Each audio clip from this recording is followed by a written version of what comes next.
Andre Watts, 1946 to 2023, Hall of Fame classical pianist. Andre Watts was a Hall of Fame, award-winning pianist and known for performing with orchestras across the world since the age of 16, including more than 100 shows with the New York Philharmonic. Died, July 12, 2023. Died of cancer at the age of 77. Watts was one of the most accomplished pianists of his day, enjoying a career that spanned more than 6 decades, with countless performances with the greatest orchestras in the world and nearly 20 years at the Indiana University Jacobs School of Music. Born in Nuremberg, Germany, he was a prodigy from an early age.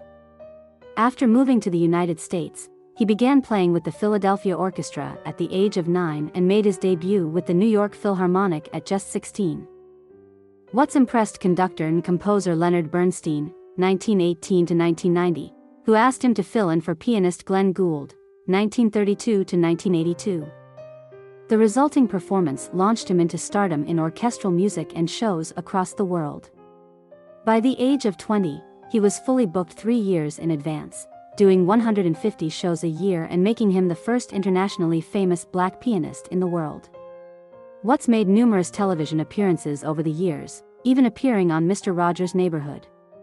At 26, he became the youngest person ever to receive an honorary doctorate from Yale.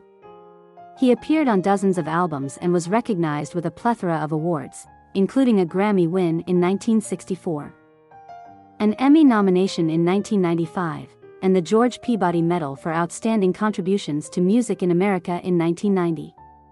Among his many honors, Watts received the National Medal of Arts from President Barack Obama in 2011, and in 2014 he was inducted into the American Classical Music Hall of Fame. Evelyn M. Witkin, 1921 to 2023, discovered how DNA repairs itself. Evelyn M. Witkin was an award-winning geneticist whose discoveries about how DNA repairs itself opened the door to advances in cancer treatment. Died, July 8, 2023. Died in Plainsboro, New Jersey, of complications from a fall at the age of 102. Witkin began her journey into pioneering genetics research in the 1940s, both at the dawn of the industry and during a time when women in the field were exceedingly rare. She worked at Cold Spring Harbor Laboratory in New York in 1944, helping generate mutations in E. coli cultures.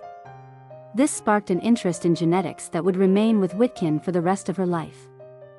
Witkin earned her Ph.D. in 1947 from Columbia University, where she had the opportunity to work under the guidance of prominent geneticist Theodosius Dobzhansky. Her research focused on the effects of radiation and the mechanisms that bacteria employ to repair damaged DNA. One of Witkin's most significant contributions to the field was her discovery of the SOS response in bacteria. She found that when exposed to DNA-damaging agents such as ultraviolet, UV, radiation, certain bacteria activate a set of genes that aid in DNA repair. This discovery revolutionized scientists' understanding of DNA repair mechanisms and has been vital in illuminating the molecular basis of cancer and aging. Witkin would pursue this field of study until her retirement in 1991. Mike Halleck, 1968 to 2023, pro wrestler known as Mantor. Mike Halleck was a professional wrestler better known as Mantor when he wrestled with WWE in the 1990s. Died, July 11, 2023. Died in his sleep at the age of 55. Halleck was best known to wrestling fans as Mantor in the World Wrestling Federation. He utilized the infamous gimmick beginning in 1994 and made sporadic appearances as the Minotaur-inspired character for the next 2 years. During his time in the WWF, Mantor feuded with Razor Ramon and also had matches against the likes of Bret Hart and Bob Holly. After exiting the WWF in 1995, Halleck brought back his Bruiser Mastino ring name and competed for Extreme Championship Wrestling for a couple of years before hitting the independent circuit shortly after. While his full-time wrestling career came to a close at the beginning of the century, Halleck would go on to wrestle on the odd occasion throughout the next 2 decades. His final match came in April 2019 when he competed in a battle royal for Game Changer Wrestling. Halleck's most recent involvement in the professional wrestling landscape came in 2022, when his Mantor gimmick was reimagined in an episode of NBC's Young Rock. I wanted to make sure Mantor was in the episode. "Mantor is just such a great visual," young rock executive producer Brian Gourt said. "I mean, where else in wrestling are you gonna see a guy with a giant bison head on top of his body enter a wrestling ring?" Michaela Jones, 1979 to 2023, celebrated Hawaiian pro surfer. Michaela Jones was a Hawaiian pro surfer known for embracing modern technology and shooting stunning first-person video of his rides. Died, July 9, 2023. Died in Indonesia after a surfing accident at the age of 44. Growing up in Hawaii, Jones was exposed to surfing at a young age and was an early prodigy. He and his siblings, Daniel and Malia, rode the North Shore near Rocky Point, an area known for its powerful waves. Jones quickly developed an affinity for riding tubes, where surfers ride inside a breaking wave. He soon became a specialist in navigating difficult water conditions. In 2000, Jones became fascinated with Bali, Indonesia, and the surfing conditions there.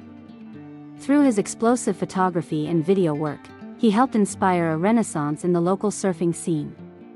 Jones and his family eventually relocated to Indonesia, where he continued to captivate the surfing community with his stunning videos. Jones's passion and daring drew fans on social media, landed him on magazine covers, and set new standards for what GoPro footage could look like. He leaves behind his wife, Emma Brereton, and their daughter, Bella. Andrea Evans, 1957 to 2023, One Life to Live star. Andrea Evans was an actress who starred as Tina Lord on Life to Live and had other notable soap opera roles. Died, July 9, 2023. Died at her home in Pasadena, California, after fighting breast cancer at the age of 66. In the world of soap operas, Andrea Evans has left a remarkable legacy. Numerous audiences have been moved by her incredible talent, obvious charisma, and outstanding performances. Her commitment to her profession and her unrivaled talent for giving characters life will always be remembered as a treasured memory. Fans of One Life to Live rejoiced when Andrea Evans triumphantly returned to the program in 2008 and 2011 to bring back the adored Tina Lord. Viewers who had grown to like and cherish Andrea's portrayal of the vivacious heroine were overjoyed to see her back in this legendary role. Betta St. John, 1929 to 2023, actress in The Robe, Dream Wife. Betta St. John was an actress of the golden age of Hollywood who starred opposite Cary Grant, 1904 to 1986, in Dream Wife. Died, June 23, 2023. Details of death: died at an assisted living facility in Brighton, England, of natural causes at the age of 93. Etta St. John was a versatile and talented performer who had a long and successful career in various fields of entertainment. She began as a child actress in Hollywood, appearing in minor roles in several classic films. She later became a leading lady in British cinema, starring in dramas, adventures, and horror movies. She also had a distinguished stage career, both on Broadway and in London's West End, where she showcased her singing and dancing skills. She was born Betty Jean Striegler in Hawthorne, California, in 1929. She was a member of the Meg Lynn Kiddies, a group of young performers who trained in acting, singing, and dancing. She made her film debut at age 10 in Destry Rides Again, followed by Jane Eyre. She changed her name to Betta St. John when she signed a contract with MGM in 1952. Her first major role was opposite Cary Grant in Dream Wife. She moved to England in 1954 and appeared in many British films, such as High Tide at Noon, Tarzan and the Lost Safari, Corridors of Blood, and Horror Hotel. She also starred in musicals such as The Robe, South Pacific, and The King and I. She retired from acting in 1974 and devoted herself to her family and her Christian faith. She died in 2023 at the age of 93. Reverend Steve Peters, 1952 to 2023, longtime HIV/AIDS activist. Reverend Dr. Steve Peters was an influential HIV/AIDS activist whose interview with Tammy Faye Bakker, 1942 to 2007, in 1985 helped begin to shift public opinion on the outbreak and how to confront it. Died, July 8, 2023. Died in Los Angeles of an infection at the age of 70. Born in Andover, Massachusetts, Peters turned his attention to the ministry at the age of 24, graduating from McCormick Theological Seminary with a Master of Divinity degree in 1979. He soon became pastor of the Metropolitan Community Church of Hartford, Connecticut, where he preached the gospel. His life would take a dramatic turn in 1982.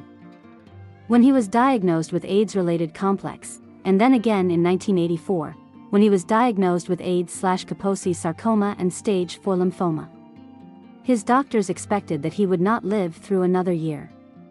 Peters decided to use his remaining time to help educate the public about what it meant to be a gay man and the AIDS epidemic. He was interviewed by Backer the following year on Tammy's House Party, which reached millions of evangelical households. Though attitudes about HIV/AIDS would still take years to change, Peters' interview helped pave the way for that shift. The moment was dramatized in the 2021 film, The Eyes of Tammy Faye, for which Jessica Chastain won an Oscar. In 1985, Peters underwent an early antiviral treatment for HIV. His cancer went into remission, and he was able to return to an active life. He spent the rest of his life continuing to speak about HIV, AIDS, and gay issues, interacting with elected officials to promote understanding and education, and generally becoming one of the faces of the movement.